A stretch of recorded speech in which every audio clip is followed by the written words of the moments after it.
Welcome back to Strengthening Resilience with Mothers Together. I'm Marcia Davis-Cannon. This is week 2. Last week, I hope you had an opportunity to practice your optimism, your gratitude, your embrace your belief that you have the ability to make things better. Today, we're going to talk about a resilient lifestyle. Imagine that you're a boat. Oh, let's make it a yacht, zipping along the ocean.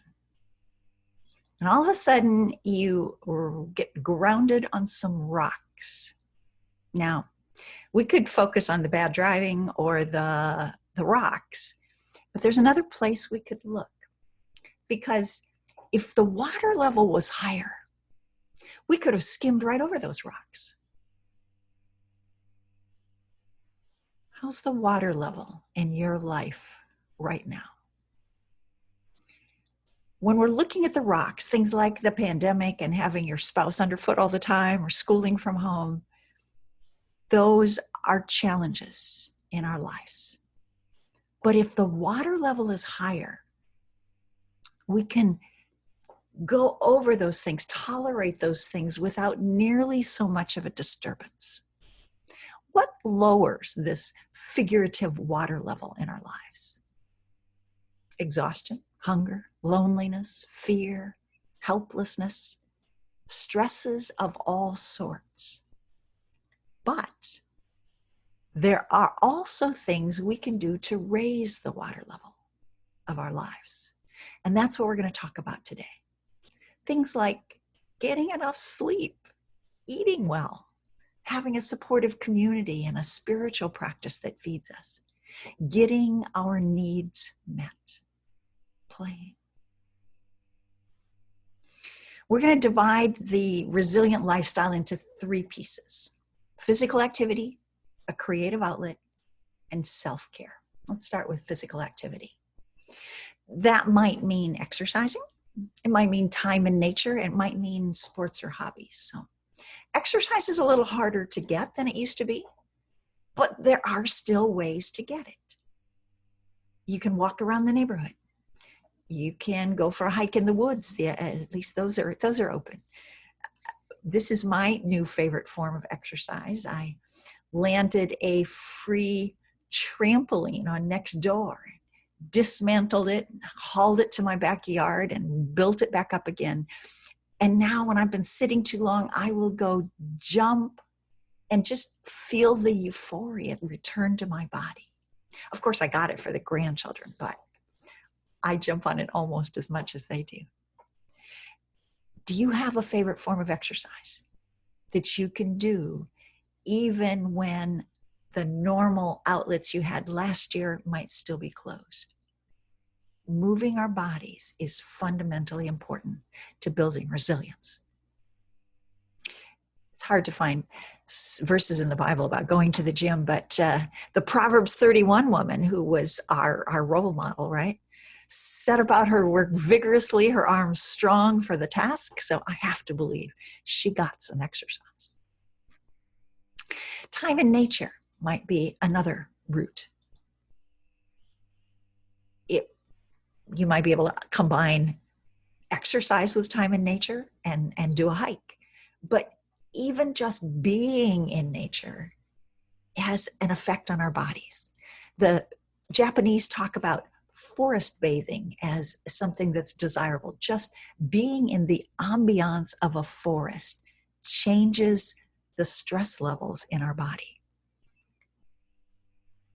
What's your favorite form of nature? And how could you find a way to get there a little bit more often so you can stop and consider God's wonders? Another way to get some physical movement might be sports and hobbies. Pre-pandemic, this was my favorite form of exercise. It's a folk dance called contra dancing. But as you can see, we hold hands with each other. There are a lot of people breathing heavily in a small space, and you actually end up dancing with everybody in the room. It's a great way to spread germs, and something that hasn't been available since February, and I have no idea when we're going to get to do it again. but it was a vigorous way to move my body, and it didn't feel like exercise because it was so much fun. Maybe you've got a sport like tennis where you're more than 6 feet apart and you can play with delight and joy in this season. Maybe it's a good time to learn a new sport or or hobby so that you can move in a way that doesn't feel like work. In Jeremiah, the young women will dance and be glad, and the young men and old as well. No one would accuse me of being a young woman anymore, but I'll still claim this verse because I love dancing. Just twirling around my kitchen sometimes is a pick-me-up. Putting on a song and dancing with the grandkids is a delight for all of us. There is joy in moving our bodies. All right, let's talk about the second piece of a resilient lifestyle, and that's a creative outlet. Maybe you've got a hobby like sewing or making scrapbooks or creating jewelry, or there are a myriad of marvelous things you can do that give you a creative outlet, a way to make something out of your own hands and put your love and your unique spin on it. I hope you have one of those. Maybe it's a form of art. I love taking pictures these days of my grandchildren. In my youth, I did a lot of theater. When I had small children, my favorite creative outlet, and I had very little time for any, was reading stories to my children before bedtime. We would do a full hour of stories, and I did all the voices. It was my creative outlet for my day. I was working full time, and the hours with my children were precious, and we just made them creative and fun, and it was as meaningful to me as it was to them. What's your form of art? Actually, there's something I'd like to share with you that I think expresses the value of art more than anything I could say. An English class, a number of years back, the teacher invited each of her students to send a letter to their favorite author and invite them to come speak to the school. Only one author returned the letter, and that was Kurt Vonnegut. And here's what he said. 5 different people had written him. I thank you for your friendly letters. You sure know how to cheer up a really old geezer, 84, in his sunset years. I don't make public appearances anymore because I now resemble nothing so much as an iguana. What I have to say to you, moreover, would not take long. To wit, practice any art, music, singing, dancing, acting, drawing, painting, sculpting, poetry, fiction, essays, reportage, no matter how well or badly, not to get money and fame, but to experience becoming, to find out what's inside you, to make your soul grow. Seriously, I mean, starting right now, do art and do it for the rest of your lives. Draw a funny or nice picture of Ms. Lockwood and give it to her. Dance home after school, sing in the shower, and on and on. Make a face in your mashed potatoes. Pretend you're Count Dracula. Here's an assignment for tonight, and I hope Ms. Lockwood will flunk you if you don't do it. Write a 6-line poem about anything, but rhymed. No fair tennis without a net. Make it as good as you possibly can. But don't tell anybody what you're doing. Don't show it or recite it to anybody, not even your girlfriend or parents or whatever, okay?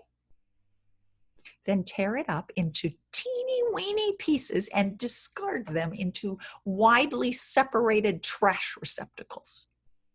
You will find that you have already been gloriously rewarded for your poem.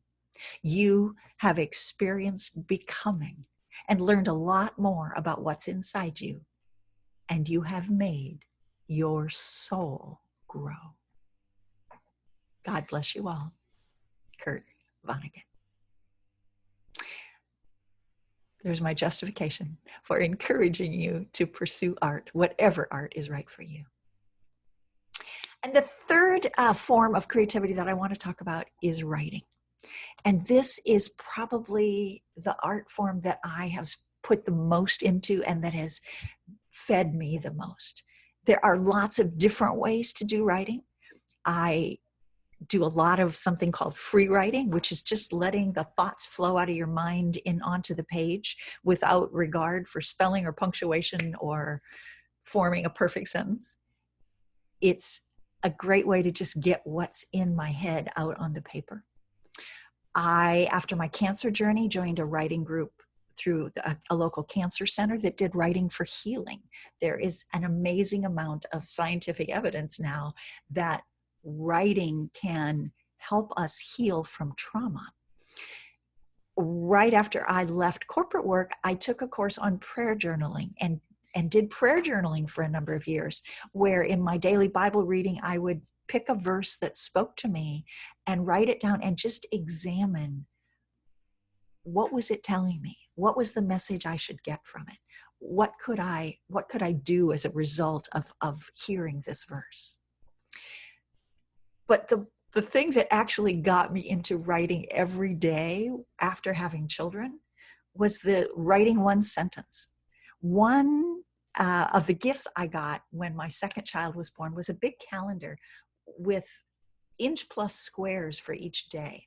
And the woman who gave it to me said, somebody gave me one of these when my child was born, and she suggested that I write one sentence every day in that square that was something interesting or new or worthy of capture that happened during the day.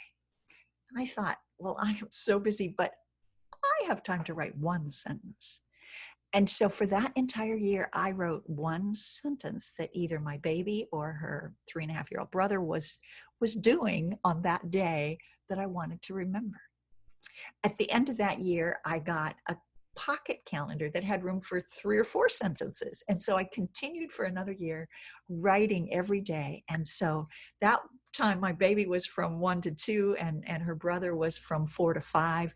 And so they were doing lots of interesting things and saying lots of interesting things. And I captured them for that year. Years later, I would read excerpts of this diary to my children, and they would hoot with laughter at the funny things that they had said. Writing in any of its forms can be fabulous at building resilience. And on your question guide today, there are a number of connections to articles to help you pursue any one of these things. Now let's talk about the third part of a resilient lifestyle, and that is self-care. And really, this whole section is about self-care. It's about getting your needs met. A piece of that might be as simple as eating well and getting enough sleep. We often spend so much time getting other people's needs met that we neglect our own needs. Are you short on sleep? Are you getting enough good, healthy food to eat? When we're little, we fall asleep when we need sleep. But as adults, we just keep pushing on. And I encourage you to do what it takes to schedule enough sleep in your life. This is something that's always been important to me. I remember my first all-nighter in college, and I was such a mess the next day, and it took me so long to catch up. I decided I didn't ever want to do that again. Sleep is vitally important. Annie Lamont says, almost everything will work again if you unplug it for a few minutes, including us. Laughter. What makes you laugh? And is there enough laughter in your life? Because the chemistry of our body changes when we laugh, and it helps reduce stress and build our resilience. Joy. Playing with our kids. I get to play with my grandchildren. This is the cement slide at Ringsdorf Park. Many of you have probably been down it yourselves. There are such opportunities for joy and laughter if we but take them, if we use the time we have to pursue them. I claim this verse from Job. He will yet fill your mouth with laughter and your lips with shouts of joy. And then finally, a spiritual practice that feeds you. That might be prayer, and I include a resource for daily prayer. But another thing that it might be is retreating on a regular basis.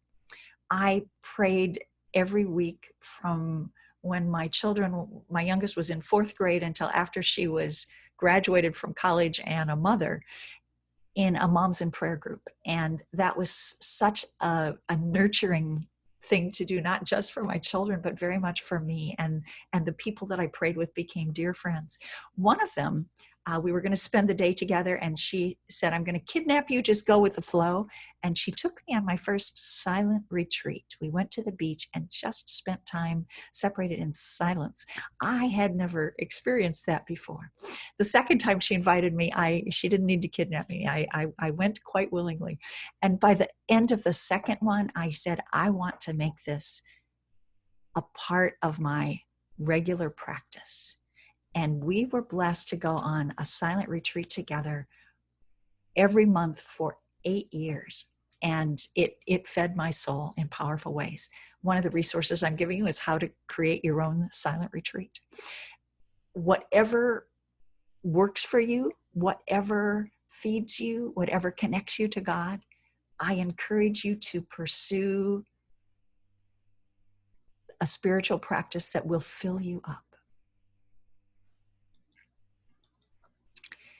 And I love that Jesus realizes how important this is. In this passage in Mark, he says, let's go off by ourselves to a quiet place and rest a while. Because so many people were coming and going that Jesus' apostles didn't even have time to eat. Can't you relate to that? There are times we don't have time to eat. And Jesus knew how important it was to get away and get some quiet. I encourage you to do that for yourselves. There are a number of ideas that have been presented today, but I suggest you start small and pick one. Pick one that would be meaningful to you, that would help encourage you. I remember my daughter moved to Illinois several years ago, and I drove out with her with their car. And I said, how can you take care of yourself? What will nurture you in this challenging season? And she said, I got to have a creative outlet. And she's a writer, and she's been writing novels. How she does that with a career and 2 small children, I don't know. She makes the time because it feeds her. You can make the time to do what is most important to you that will feed you. So start small, but pick something that will help feed you and set aside the time. You know, we schedule time for everything else in our lives. I encourage, I empower, I implore you to schedule some time for you so that you can build your own resilient lifestyle. That's it for today. I'll see you next week. And next week we'll be talking about resilient relationships. Take care.